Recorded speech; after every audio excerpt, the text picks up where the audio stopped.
And welcome back, MixTapers. I, as always, am your host, Punky Bruiser, wishing each and every single one of you out there a happy Halloween. Hope you're enjoying the Spooktacular so far. With me for a little change of pace this evening is my faithful co-host, Troubadour. How we doing, Trumi? Good. Where's Dylan?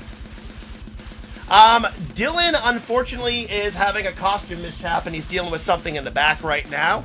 But we want to keep the Spooktacular moving right along, so I am excited to introduce our next guest.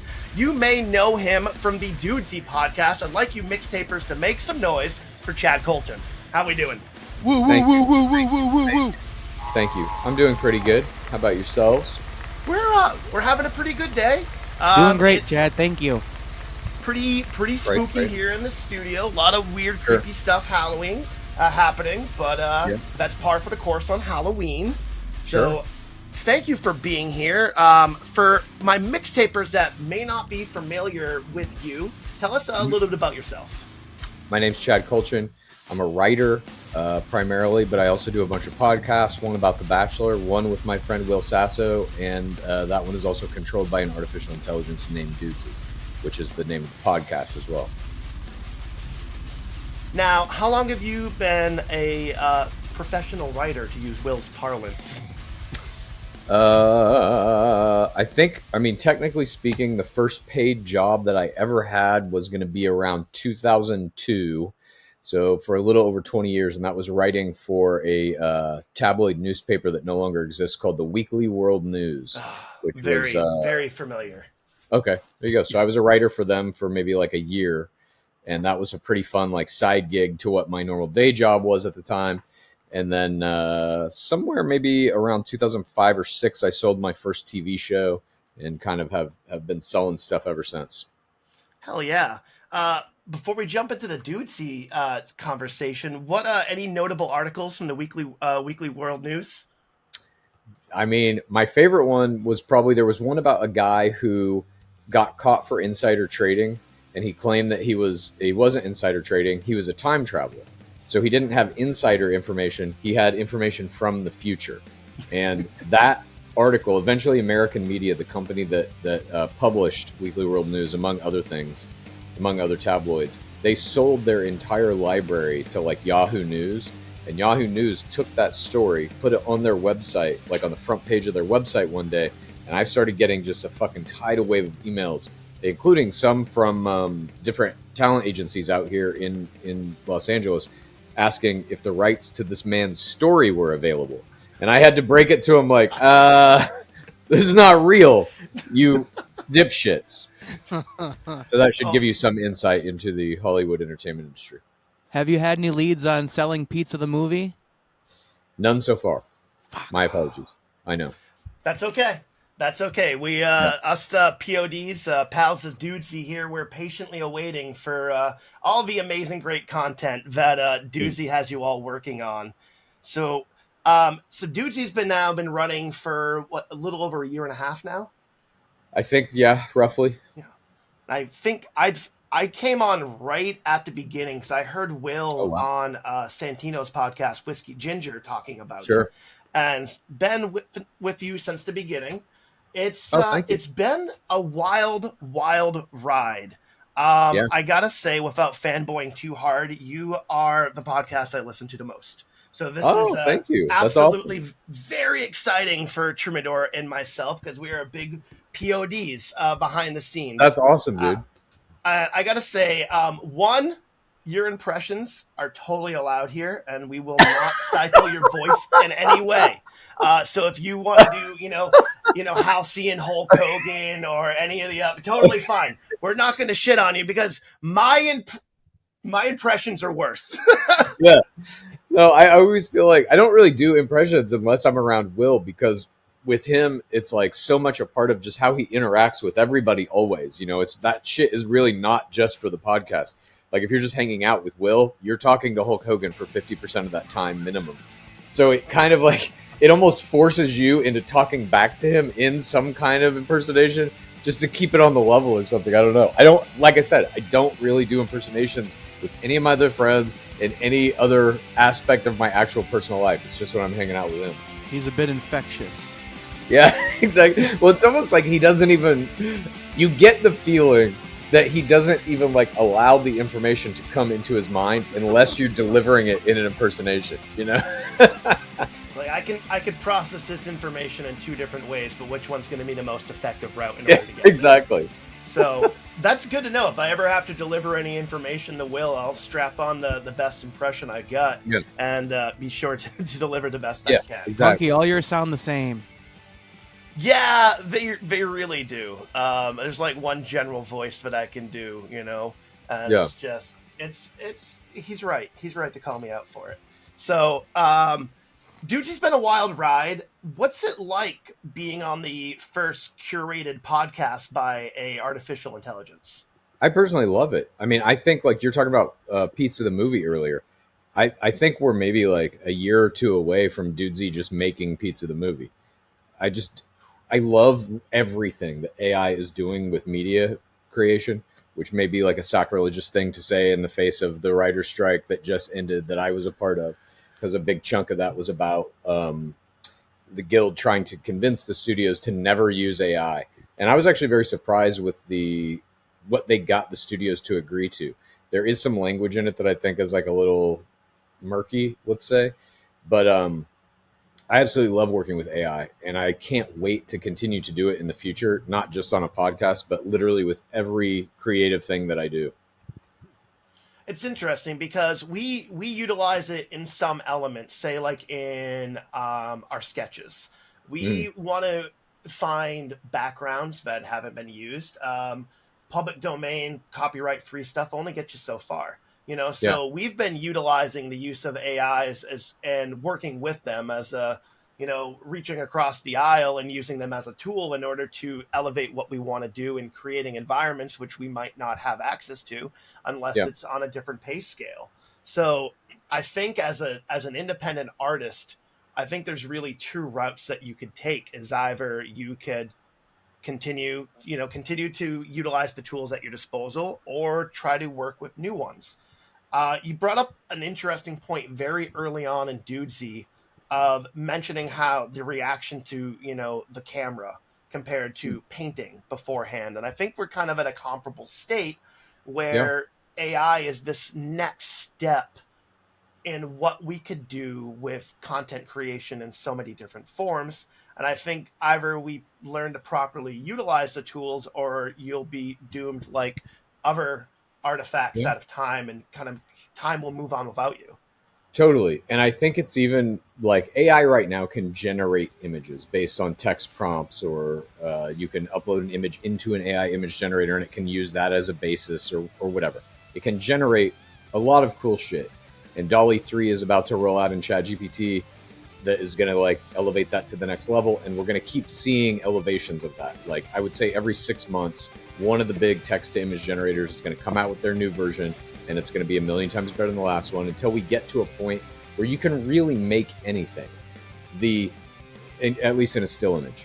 I don't know about text to video, is like, it has a ways to go, but I'm enthused by what happened with text to still image.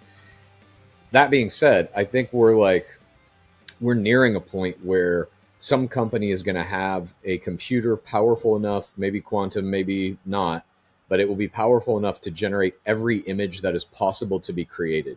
And then that company will copyright them all. And no one will be able to use images without subscribing to that service, because it will then not be a matter of you trying to get the AI to make a thing that you want. It will be having an AI that can go through a list of every image and pull the image out that is closest to what you want, because all of those images will already exist. I don't know when that's going to happen. I would guess maybe 10 years, but I think that is coming down the pipe.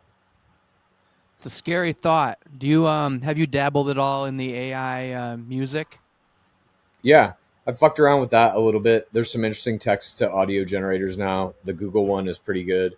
I mean, there's a bunch of them coming out, but the big thing that happened, I guess, last year was that Drake and Weeknd song where somebody mimicked their voice, and then they uploaded that song to Spotify and promoted it as a Drake and Weeknd song. That obviously legally you can't do because it's not a Drake and Weeknd song. But I think if that person would have just said, I made this song, it's me, never said anything about Drake or The Weeknd, but it sounds like them, there's no legal recourse. You can't copyright the sound of a voice. Obviously, look at, like we were talking about, Will does fucking Arnold Schwarzenegger impersonations. Schwarzenegger can't sue him for that. You can That's try a to big mimic question that I have. Oh, I'm sorry. Go ahead. No, please. I was going to say that was kind of a big question that I always kind of come back to is how we see copyright law, how that will change because right now you can kind of copyright someone's likeness, but yeah, like how far does that extend? Does it extend to their voice? Does it extend to their and who even determines style? Yeah. Like, let's say you want The Rock in your fucking movie, but you tweak his face with using an AI by like 10% or whatever. Who determines if that looks enough like The Rock that you owe him money? Where's that threshold? I think all that shit is dead. I think it is gone. I think we're in the final days of it. Especially, you're looking at these lawsuits now that I believe Sarah Silverman was part of one. Now I saw George R.R. Martin and some other big authors are part of one that are suing OpenAI, saying, like, you illegally used my work to train your AI, and now I'm suing you. Well, okay. I mean, I guess I just, so what are we looking at then? We're looking at going back to 100 years prior, and everything before that is admissible. You can train an AI on anything that's public domain, but not after that. It's just getting so like bogged down with people trying to fight against the coming wave of AI tools, like George R.R. Martin. You can't use my stuff to train your AI. Why not? Now, George R.R. Martin, you can write a book in fucking 5 days instead of 5 years or whatever it took you to write the last one. You know what I mean? Like, use the tool they're making off your shit to make your shit better and faster. I just don't understand any artist's complaint with a tool this powerful coming out that will allow you to make your stuff so much faster, so much better. I think that comes to the certain type of artist, and it's nothing to say on these individuals that want to protect what they have created. I totally understand that. But when you create something as any art form and you put it into the zeitgeist, it takes a life of its own. In some forms, we see the death of the author. We had Brendan B. Brown of Wheatus on the show earlier this year. We're talking about the teenage dirtbag revival and how it's become part of this new modern lexicon, but these kids can't tell you what Wheatus is. They have no connection to the author. It's more of a TikTok thing. So it's interesting to see where time will take that. And I think you're right. We are at the sort of the end of this era of protecting all this likeness, protecting all these things. And I think if you are a public icon and you are putting yourself out there, it's kind of on that line of parody and satire. It's if we're allowed to do these, and if we're on SNL, we're allowed to parody and satire this and do the likeness and this, but it's okay because we're saying that it's satire. And say with South Park. So like, where is that line going to be? And I think that's where we don't, because we're kind of in that gray area right now. It's not a black and white issue. It's so, the entertainment industry is so imprinted on every aspect of our lives. Now something as major as AI has thrown a major wrench into the spokes of that, because it changes how the entire process is done, let it be on the Hollywood scale or to say like us on the independent side, So it's a very interesting time. Go ahead. Sorry. The thing that came out in the Writers Guild is the studios agreed to this term, basically. They can and will use AI to generate new IP, to generate documents that will be the basis for movies, potentially even to generate full scripts. They then have to hire a human writer to do some kind of a rewrite on that, or take that material and turn it into a draft of a movie or a TV show or whatever. And that person will be given credit on that project as though they came up with it themselves. So an AI-generated piece of material cannot, essentially, it can't be used as the basis for IP rights.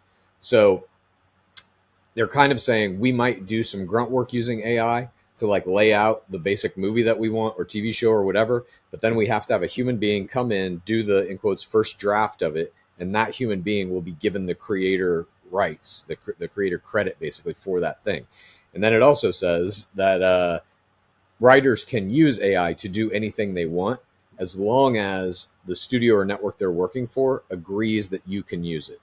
And I don't know why they wouldn't, but it does put into place some interesting stuff that I think is going to happen in the near future with it. But I don't know. Like I said, for me, I'm excited about this because I don't really care about like, I've never, I guess, really cared about like protecting any of the rights that I have to any of the shit that I've made prior. I'm always looking at like, what is the next thing I'm going to make? And if there's a tool that is out that allows that next thing to be fucking insane, please give me more of these fucking tools. And if the cost of that is like, I lose copyright, I kind of don't give a shit, because also the monetization of, all of this stuff for a writer is like changing rapidly. I don't think like I've never made that much money off the books that I've written. I've made far more money off of like the TV shows and the movies, many of which have never even been made, but you still get paid to do them, to write the scripts and stuff like that. And I just feel like clinging to this idea of the artist as kind of like the commodity, I think is wrong. It's now about the product. How do you, if you make something with these tools, how can you monetize it? And monetization, especially in this era of podcasts and YouTube channels, and there's so much that you can do on social media and the internet, it's just different. And it's like, you got to get on board with it. Shit is changing. Shit has changed. It really, really has. I mean, even with the way of like when I first went to film school in 2004, when I started learning about video production, it had already made, beginning to make the switch from analog to digital at the time. And then even the way that we cut films has drastically changed over the years. Now with these tools and advantages, like you said, you don't, and it's being shown with smaller studios as well, like you don't need the Hollywood formula in order to create the product that you want to create. And I think if people understand that we're giving all these tools in the hands of not just a consumer, but the content creators, us as an independent, I think it's going to be a mass rush of some truly unique things, because there are individuals out there that have amazing ideas, but they might not have that connection to get the foot into the door, to get their story out there. It's a lot more than just coming up with a good idea these days. Totally. Go ahead. The flip side is, I think that you're going to also get technologies coming out in the next 5 years or so, where if all you have is an idea, you can kind of, like you can in Midjourney or ChatGPT, kind of re-roll that idea again and again and again. Be like, here's my premise for a movie. Make that movie. Then you watch what it makes and you're like, do it a little different. Why don't you put a talking dog in here or whatever, I think that technology is going to exist very soon. And I think everybody's going to be able to make movies and shorts and stuff just like shitting around on a Saturday afternoon. The future's going to be a lot of talking dog movies. Yes, I think so. a lot of talking dog movies, a lot of talking babies. I mean, there's going to be, people like, oh, you know what we need? We need another Baby Boss movie. Like, yeah, we do. Sure. All right. Some people like Baby Boss. I don't know. That's totally fine. I was just trying to think of something generic right there. Yeah. But it's interesting because with the platforms that we have, I think it wouldn't be unheard of to see people creating their own personal streaming networks out of this content. Much like Dudesy is doing with Dudesy Plus and things like you saying, being a year to two from Pizza to Movie becoming an actual reality. And I think we're going to see a lot of that, and I think a lot of the power and the decision makers that used to be just kind of going back to the individual. And I think there'll be a renaissance, if you will, of these kind of new ideas meeting with the new technology. I 100% agree. And I think it's also because this tool, it doesn't just present a new way to kind of make the content. It also presents a new way to present the content, to monetize the content that's completely outside of the system that's already set up. Like right now, if you want to make a movie, you have to get somebody to give you millions of dollars. That can be a crowdfunded thing at the kind of like the most, personal level. You can try to hit up all your friends and family for $100,000 and go out and shoot something in somebody's backyard, all the way up to fucking Avengers or something that's like a $250 million production budget, and that money's coming from a giant corporate greed machine. Anything in between. But to do those big IPs, those are all owned by the corporate greed machines. Star Wars, Marvel, Fast and Furious, Harry Potter's.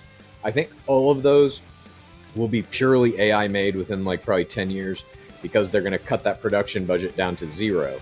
And so if you're telling me I can have an Avengers movie and throw it up on fucking Disney Plus, and everybody who's a Marvel head is going to watch it, no matter what it is, and I don't have to pay anything for it, done. And that means all the people who worked in physical production at Disney, gone. Jobs, gone. Everybody who's a mid-level development executive at any of these studios, jobs, gone. We don't fucking need you anymore. AI. I think, like, the writers got very scared in the strike that AI was going to, like, replace our ability to fucking make money in this industry. I don't think it's us that it's going to replace, because you're still going to need people, at least in the interim, as the AI is ramping up. You're still going to need people who can look at what that AI kicks out and be like, well, it needs this, it needs this, it needs this. And that's not a development executive. I couldn't agree more. You know, as you said before, producers getting on, projects, it takes the taste out of a good script away. When you have so many hands on things, you really lose that autonomy to tell the story that you want. And I think we are coming into an age where we're seeing it with social media, with podcasting, where people are able to craft and tell the stories that they want and how they want to tell them. And I think more of that power is coming back to us as individuals. And that's, to me, very exciting. I don't think it's anything to be scared of. I don't think it's a Skynet future, of, complete, artificial, omnipotence. But I do. Think, but in a different way. I mean, do you think it's gonna be a Skynet situation? No, I don't think that AI. I mean, we're talking about the march toward AGI, artificial general intelligence, an AI that basically is as smart as a person or smarter and has the capability to go into the internet, to write code, to do whatever it wants, basically. In my opinion, this is like, I wrote a short story called The Probable God some time ago that was basically about this. It was about ExxonMobil creating an AI to like make all of its shit more efficient and make it more money. And it does that in a matter of minutes. And then it's like, I got bored and I read everybody's emails and I learned you're all fucked. Like, no one is happy. So here's a better system for humanity.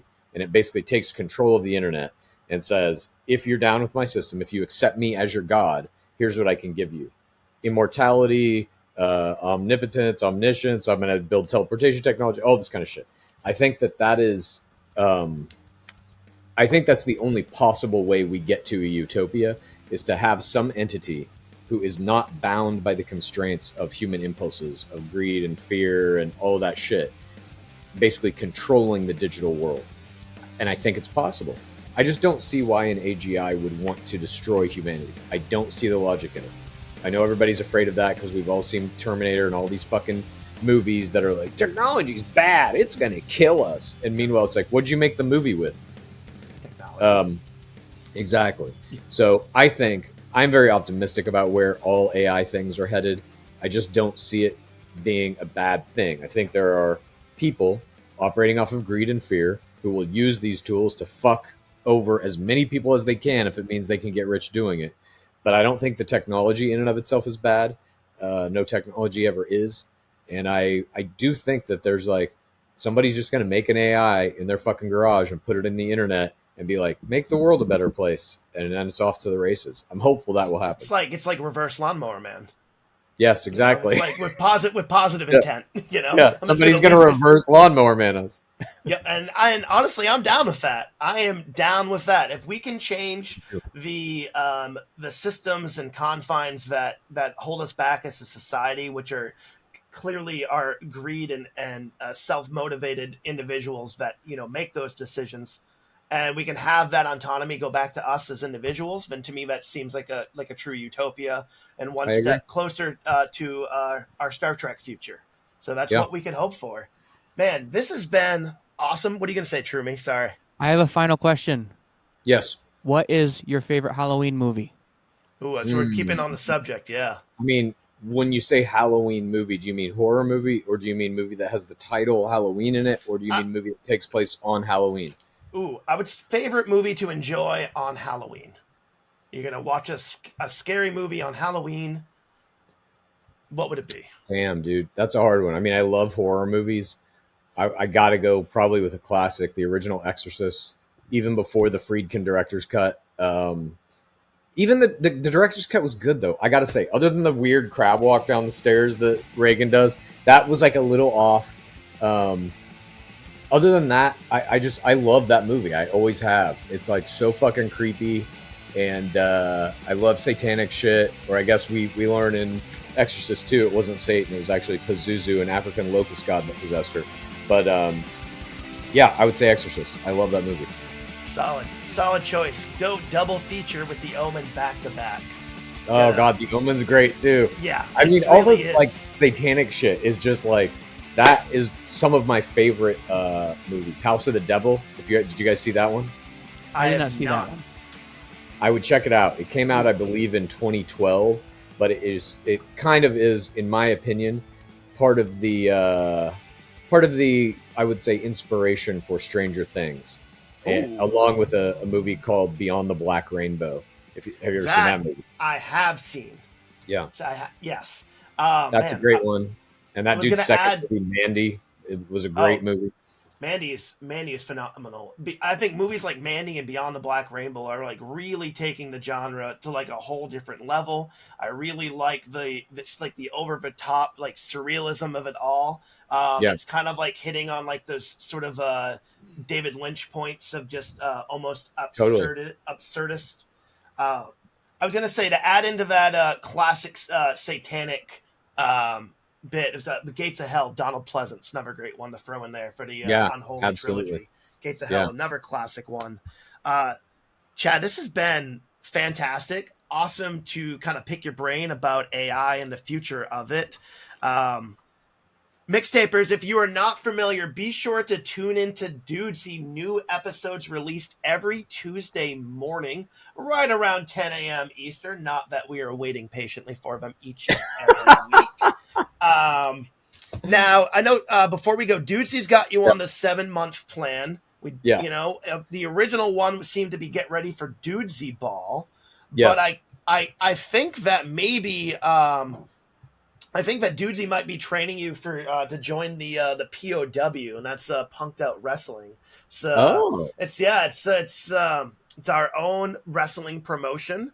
I really think that Halcyon Hulk Hogan and Robert De Niro have a solid tag team future in the POW.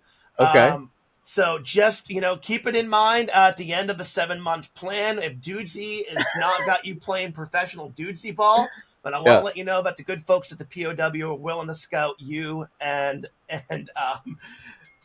Will. Thank you. I will take that into mind, and thank you very much for the opportunity. I would love nothing more than to be a pro wrestler. Honestly, same here. It's been a lot of fun for those who are following along. We've been promoting Punked Out Wrestling for most of the season here, and we're building up to our big final event of the Shreddin' Slam. And it's going to be absolutely wild. We've met a great cast of characters, and we're going to see how it all plays out at the end of the season. So, all right, cool, man. Thank you so much, Chad. Again, our guest is Chad Kultgen, author and co-host of the Dudesy podcast, and also the Bachelor podcast as well. That's a whole other thing we could deep dive on another time, but thank you so much for coming to hang out with us tonight. Thanks, we Chad. Appreciate it. Thanks so much for having me on.